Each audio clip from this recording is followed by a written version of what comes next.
দারুণ তথ্যই বলবো। দেখেন, আমরা কি করি সবসময় ডিফেন্সিভ খেলি। খেলা কিন্তু দুই ধরনের হয়, একটা হচ্ছে ডিফেন্সিভ আর একটা হচ্ছে অফেন্সিভ। অফেন্সিভ আর ডিফেন্সিভ কি? অফেন্সিভ মানে হচ্ছে আক্রমণাত্মক খেলবেন, আর ডিফেন্সিভ হচ্ছে আপনি ঠেকিয়ে খেলবেন, নিজেকে বাঁচিয়ে বাঁচিয়ে খেলবেন। আমরা যারা সেলসের চাকরি করি, আমরা বেশিরভাগ লোক কি করি, আমরা ডিফেন্সিভ খেলি। ডিফেন্সিভ খেলি কেন? আমি আপনাকে একটু বুঝিয়ে দিই আমি কোন জায়গায় ডিফেন্সিভের খেলার কথাটা বলছি।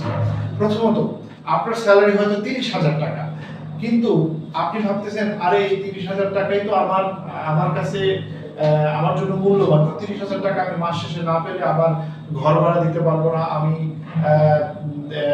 ফ্যামিলিতে পাঠাবো না, আমি নিজে চলতে পারবো না। এটা একটা খুব জরুরি বিষয়, এটাকে বলা হয় ডিফেন্সিভ জ্ঞান। আর আপনার অফেন্সিভ জ্ঞান কি? অফেন্সিভ জ্ঞান বা অফেন্সিভ সেলসম্যান আমি কাকে বলবো?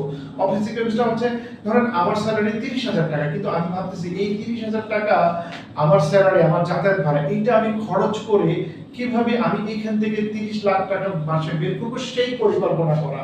এইটাকে বলা হয় অফেন্সিভ প্ল্যান।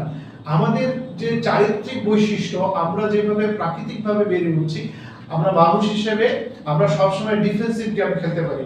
ধরেন এখনকার একটা ছেলেকে যদি বলা হয় যে তোমার স্যালারি 30,000 টাকা, তুমি ফেসবুকে ক্যাম্পেইন করো,